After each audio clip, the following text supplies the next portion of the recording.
Assalamualaikum warahmatullahi wabarakatuh.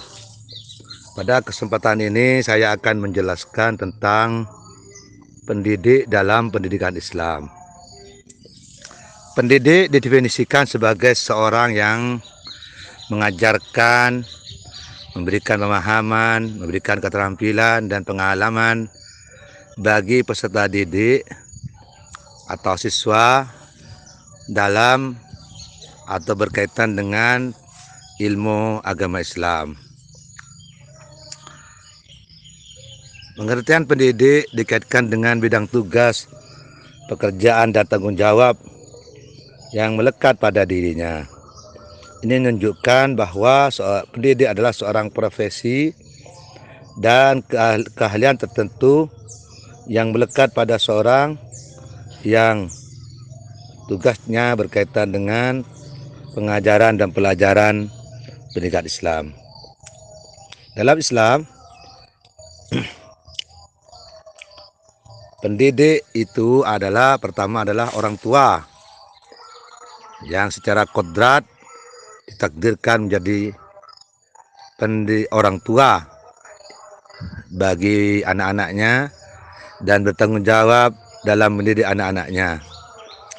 Mereka adalah mereka yang memiliki kemampuan untuk mendidik dan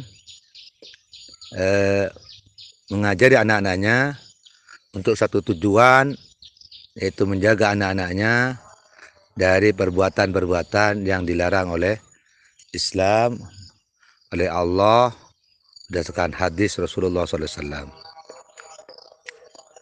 Allah berfirman dalam Al-Quran, A'udzubillahi Bismillahirrahmanirrahim, Ya ayyuhalladzina amanu qu anfusakum wa ahlikum nara. Wahai orang-orang beriman, jagalah dirimu dan keluargamu,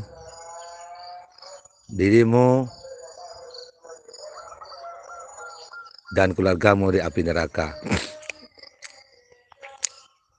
Dari ini maka pendidik dalam Islam memiliki posisi yang sangat tinggi dan merupakan dominan dalam keberhasilan pendidikan Islam, baik di sekolah maupun di madrasah ataupun di rumah. Peran pendidik dalam pengajaran itu tidak hanya pada aspek kognitif, yaitu memberikan pengetahuan dan pemahaman agama Islam, tapi juga dalam aspek sikap, perilaku, yaitu bagaimana menanamkan nilai-nilai keagamaan, nilai-nilai agama Islam yang selanjutnya dapat direalisasikan dalam kehidupan sehari-hari. Berbagai macam peran pendidik, yaitu pertama sebagai motivator, yaitu yang mampu mendorong peserta didik untuk aktif dan bersemangat dalam proses belajar. Demikian juga sebagai fasilitator, berikan fasilitas yang memungkinkan siswa melakukan proses belajar. Juga sebagai pembimbing, pendidik membimbing anak didik atau siswa menuju ke dewasaan untuk mencapai tujuan pembelajaran agama Islam. Sekarang kita akan bahas tentang syarat-syarat pendidik dalam Islam, yaitu yang pertama harus memiliki pengalaman, pemahaman agama Islam yang baik, mampu melaksanakan tanggung jawab secara agama, dan juga memiliki panggilan untuk menjadi pendidik, pendidikan secara hari nurani untuk melakukan proses pembelajaran dan pengajaran. Sedangkan sifat-sifat yang harus dimiliki oleh seorang pendidik yaitu integritas pribadi, yaitu pribadi yang dapat berkembang secara harmonis, seimbang, juga memiliki integritas sosial, yaitu pribadi yang bukan satuan, bagaimana dia berinteraksi dengan masyarakat, dan integritas susila, yaitu pendidik memiliki pribadi yang sesuai dengan norma-norma susila dan kesopanan di masyarakat. Selanjutnya saya akan menjelaskan tentang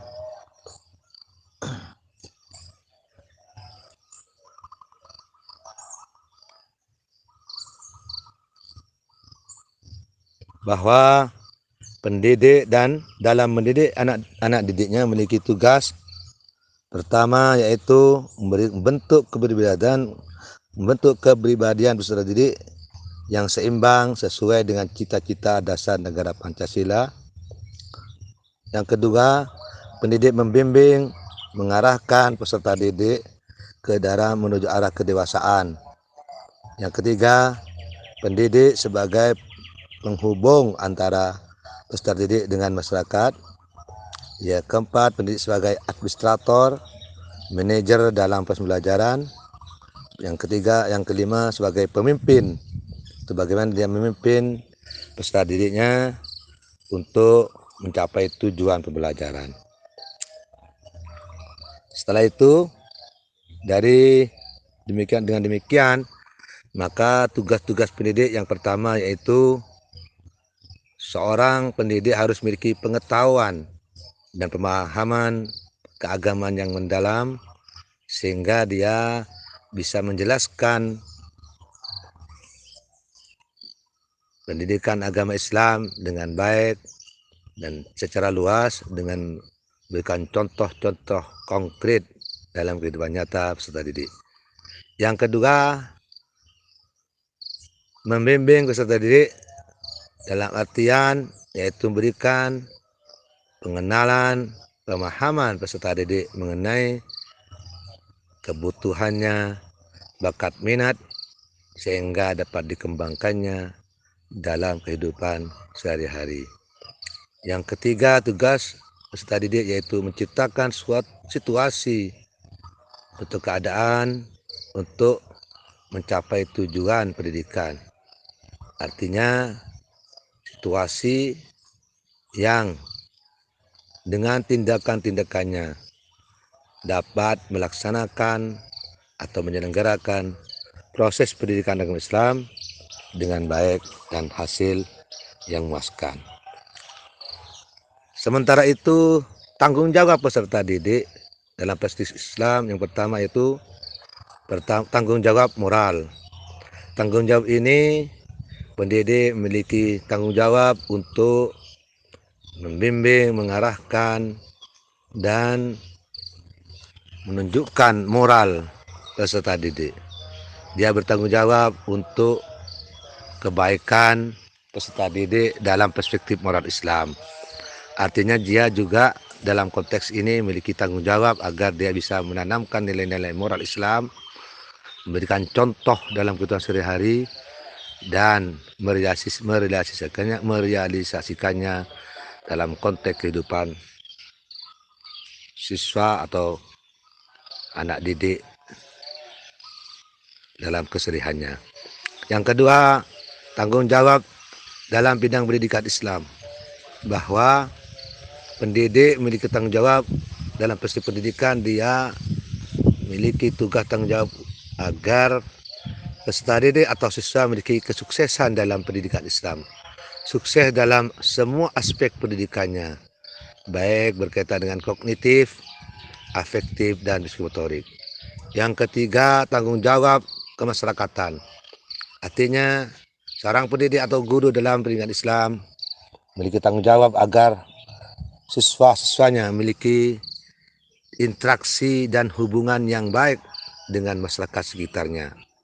Ini dapat diciptakan dengan mengajarkan dan mempraktikkan nilai-nilai yang baik yang diterapkan dalam kehidupan masyarakat sebagai bentuk interaksi yang positif dengan masyarakat sekitarnya.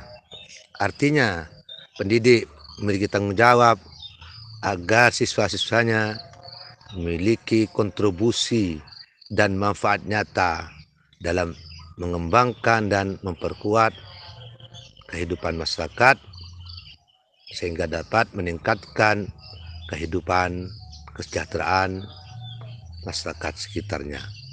Selanjutnya, tanggung jawab dalam bidang keilmuan, bahwa pendidik dalam perspektif pendidikan Islam memiliki tanggung jawab. Ia harus bisa menanamkan nilai-nilai keilmuan. Dalam hal ini keilmuan agama Islam, baik itu akidah, syariah maupun nilai-nilai akhlak. Pendidik juga pada proses ini diharapkan dapat memiliki tanggung jawab agar siswa-siswanya memiliki pengetahuan yang luas dan mendalam tentang pendidikan Islam, memiliki wawasan yang kuat dalam pendidikan Islam, dan dapat mempraktekkan keilmuannya untuk disumbangkan kepada agama, masyarakat, bangsa, dan negara. Demikian tanggung jawab pendidik dalam pendidikan Islam, dan ini sangat bermanfaat untuk membekali kita semua ketika kita berperan sebagai pendidik, baik itu sebagai guru, sebagai orang tua, maupun sebagai ustadz di lembaga pendidikan agama Islam. Demikian, semoga bermanfaat.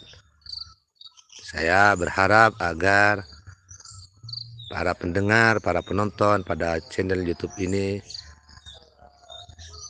sebaiknya melakukan like and subscribe agar apa yang saya sampaikan ini bermanfaat bagi kita semua, mendapatkan barokah di dunia dan akhirat. Terima kasih. Wassalamualaikum warahmatullahi wabarakatuh.